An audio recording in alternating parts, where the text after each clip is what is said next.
Hello everyone and welcome back. Today we're going to be learning about PyTest. So by the end of this video, you'll have a solid foundation to start testing your own projects with PyTest. So first up, PyTest is one of the most popular testing frameworks in Python currently because it's simple, powerful, and flexible.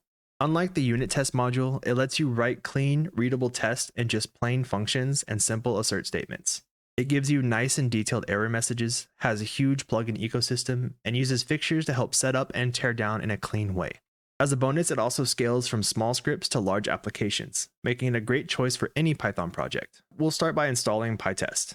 I will create a virtual environment and have this use that virtual environment to kind of start from scratch. You don't have to do this, but this is just what I'm going to do. So once we're in here, we can go and do a pip install PyTest, and it will go ahead and install that for us. Now that we have that installed, we can do pytest -- version, and we can see we are using PyTest version 8.4.1. And so let's get started. PyTest will automatically look for any files that start with test underscore or end with underscore test.py. So we can come over here and create a new file. We'll just call it test example.py. And in here, we can add some code that we can test. So something very simple we can do is we can create an add function, giving it a star of args. So however many arguments get passed in, we will just sum all of them. PyTest will also run any function that has test underscore in it. So here we have a test add. We're going to make sure that our add function works the way that it should. So we're getting the result of adding 2 and 3 together.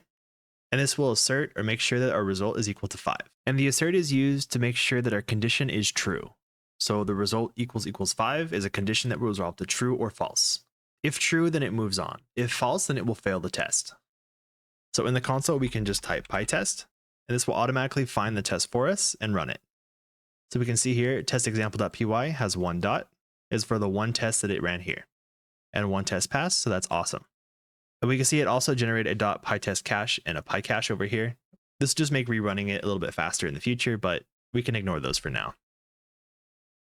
We can also take this and add another line. In this case, we're going to have 4 and 5.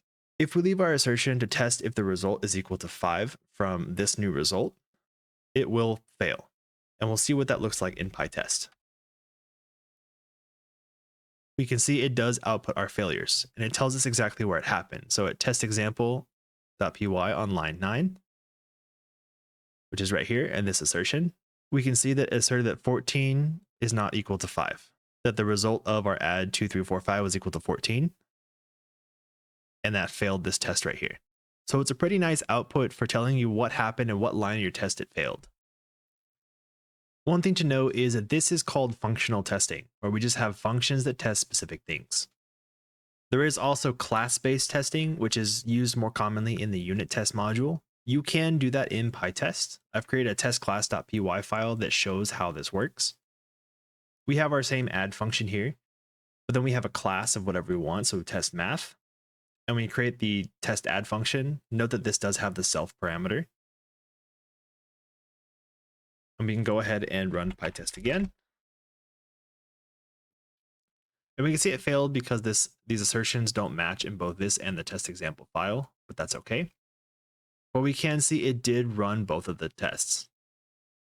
One of the cool things about PyTest is we can use something called fixtures. And fixtures allow us to set up reusable test data or resources that we can use throughout each of our tests.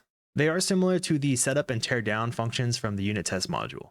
You can add a fixture inside the file if you only need it for one file, but PyTest also allows us to create a conftest.py file, and this is a setup file that PyTest will run first before it runs the other test files. So any kind of setup stuff you need to do for PyTest, you can do inside this file. So to create a fixture, we'll import PyTest, and then we'll create a decorator at pytest.fixture, and then create a function of the fixture we want to create. So in this case, we're creating a fixture called sample data, and we're returning a dictionary of a username and an ID. It can also be a bit better to add some type hinting to your functions so you can see what kind of types you will have whenever you actually use these fixtures. And I'll show you what I mean here in a second. So now that we have this fixture here, let's go back into our test example file. So I'll go ahead and create another test here called test sample data, and we'll have sample data be a parameter inside this function. PyTest will automatically discover the fixture that we have already declared in conftest, so this one right here. Or if we declare this fixture above it, somewhere above, it will automatically put it in for us. So having the type hinting that you have here, we can go ahead and just copy this and paste it in here and make sure we import any things we need. Then we'll go ahead and run PyTest again.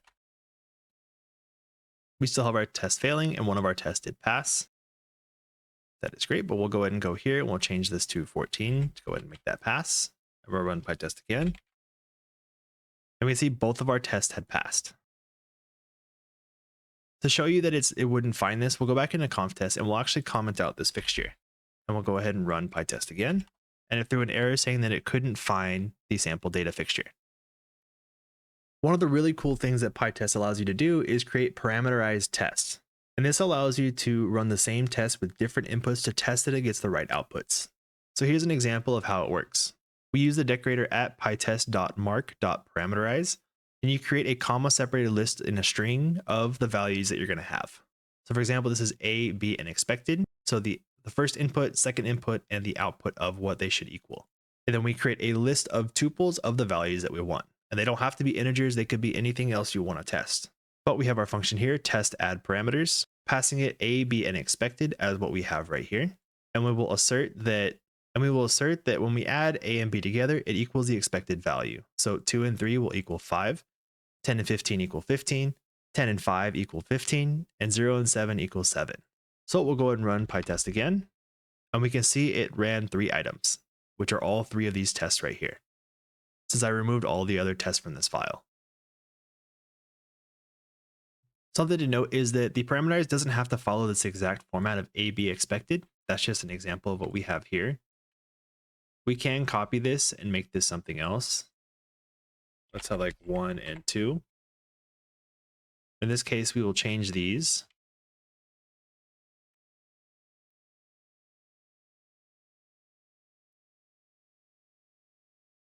And we can change these to just 1, 2 and provide tuples of just 2 items.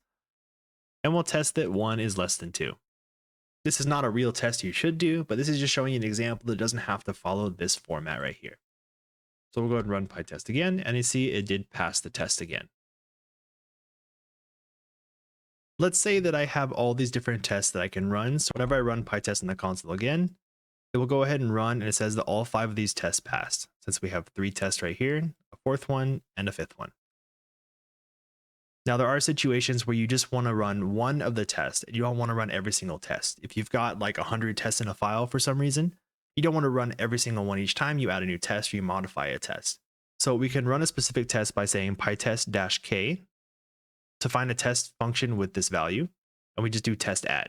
So it should run both this one and this one. Since the value that we're searching to run is test add is a substring of this function name, so it will actually get both this one and this one to run.